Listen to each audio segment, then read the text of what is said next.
Hello students, आज हम देखते हैं स्वर संधि के बाद व्यंजन संधि। व्यंजन संधि को संस्कृत में हल संधि भी कहते हैं।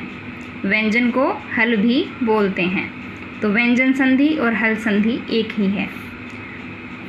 व्यंजन का किसी व्यंजन या स्वर के साथ मेल होने पर, यानी कि प्लस के पहले कोई व्यंजन होगा और प्लस के बाद कोई व्यंजन या स्वर होगा, उन दोनों का जब मिलाप होता है, यानी कि उन दोनों का जब मेल होगा, तब जो विकार उत्पन्न होता है, यानी कि तब वहाँ पर जो चेंजिंग होती है, वही प्रक्रिया क्या कहलाती है? व्यंजन संधि कहलाती है।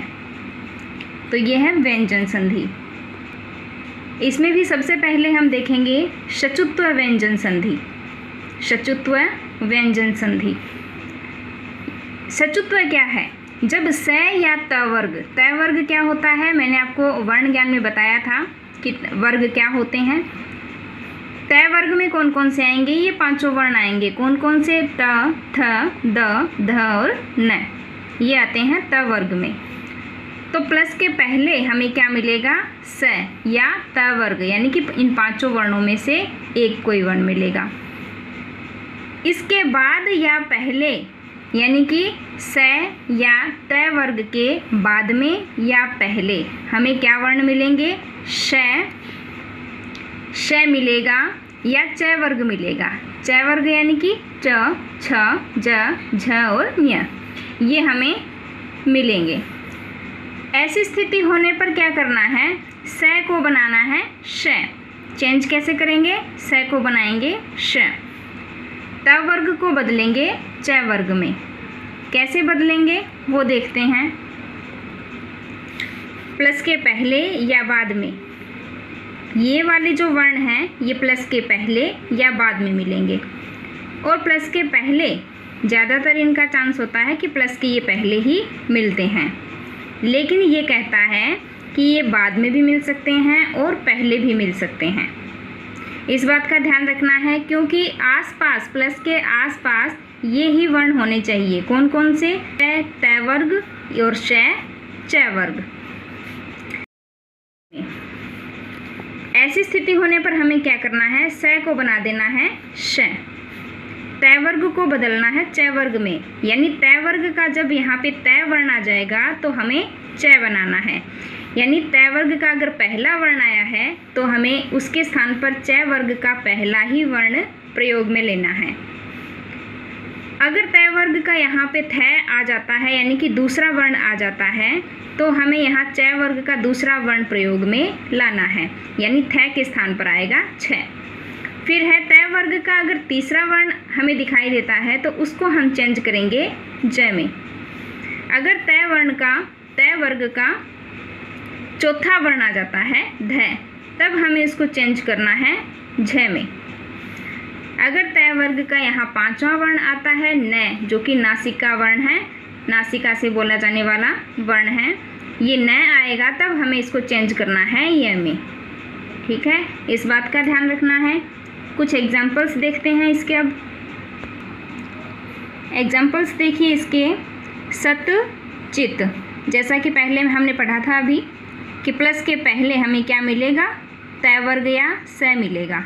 ये रहा स या त वर्ग मिलेगा। और प्लस के बाद जो भी है, प्लस के बाद जो वर्ण है या जो शब्द है वो वैसा का वैसा ही रहेगा, लेकिन प्लस के पहले क्या चेंजिंग करनी है हमें? यहाँ देखिए त वर्ग का पहला अक्षर आया है, यानी त आया है, तो हमें यहाँ च वर्ग का पहला अक्षर प्रयोग में लेना है इसके स्थान पर। यहाँ त के मैंने हलंत लगाया है, यानी यहाँ पे आधा अक्षर है। आधा अक्षर है तो हमें आधा ही च प्रयोग में लेना है, क्योंकि इसके स्थान पर जब ये आता है, यानी त के स्थान पर जब च आता है, तो हमें क्या करना है? ये हलंत वाला है तो इतना हमें ध्यान रखना है, हलंत्य वर्ण है, मतलब ये आधा है। आधा है इसलिए हमें ये भी च वर्ग का जो पहला अक्षर है ये भी हमें आधा ही लेना है। तो यहाँ पे हमने आधा अक्षर लिया च, तो बनेगा सच चित। बनेगा क्या? सच्चित। सत चित क्या बनेगा? सच्चित। फिर है हरिश शेते। अब प्लस के पहले क्या आया है? स या त वर्ग में से क्या आ गया? यहाँ पे स आया है, तो यहाँ पे स को हम बनाएंगे शलजम वाला श। आधा अक्षर है तो हमें आधा ही यूज़ में लेना है यहाँ, तो श आधा लगाएंगे, यहाँ बन जाएगा हरिष्येते। बाद वाले जो वर्ण हैं ये हम वैसे के वैसे ही लिखेंगे, प्लस के पहले जो स या फिर तय वर्ग हैं उसको हम चेंज करके इस प्रकार से लिखेंगे।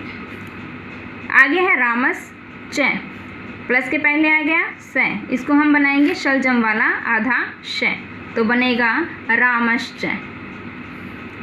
फिर उज्ज्वल है, प्लस के पहले आ गया द, यानी तय वर्ग का तीसरा वर्ण आया है। यहाँ पे तीसरा वर्ण आया है तो हमें चय वर्ग का भी तीसरा वर्ण यहाँ पे प्रयोग में लेना है। इसके हलंत लगेगा यहाँ पे, चय वर्ग का भी तीसरा अक्षर क्या होगा जय, यानी द के स्थान पर यहाँ आएगा जय। आधा जय यूज में लेंगे यहाँ पे तो बनेगा उज्ज्वल है। ये उज्ज्वल है, इस प्रकार से लिखा जाएगा।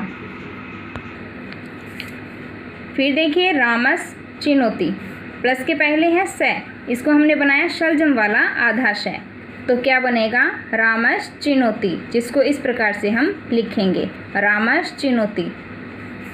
फिर है शार्गिन जय है, प्लस के पहले है न, तो न को हमें क्या बनाना है, जैसा कि हमने अभी पढ़ा था, पांचवा अक्षर तय वर्ग का है न, जो कि यहाँ पे हमें दिखाई दे रहा है। इसको हम चेंज करेंगे चय वर्ग के पांचवें अक्षर में, यानी कि य में चेंज करेंगे तो बन जाएगा यहाँ पे, इसको भी देखिए नासिका से बोला जाता है, तो यहाँ पे बन जाएगा शार्गिन जय है। शार्गिन जय है, बोलने में कोई चेंजिंग नहीं हो रही है यहाँ पर, लेकिन यहाँ पे जो वर्ण है इसको हमने यहाँ चेंज कर दिया है। न को य में चेंज किया, यहाँ पे र लगाना था, बनेगा शार्गिन जय है। फिर कस चित, कस में देखिए प्लस के पहले स है, इसको हमने आधे शलजम वाले आधे श में चेंज किया, बनेगा कश्चित। ठीक है, इस प्रकार से ये वर्ण बनेंगे व्यंजन संधि के शचुत्व संधि में। शचुत्व के नाम से ही यहाँ पता चल रहा है कि इसमें जो वर्णों की चेंजिंग होगी वो किस में होगी, शलजम वाले श में होगी या चय वर्ग में होगी। ठीक है, लेकिन किसको चेंज करना है ये ध्यान में रखना है, यहाँ स और तय वर्ग को चेंज करना है श और चय वर्ग में। व्यंजन संधि का अगला भेद देखते हैं नेक्स्ट वीडियो में। धन्यवाद।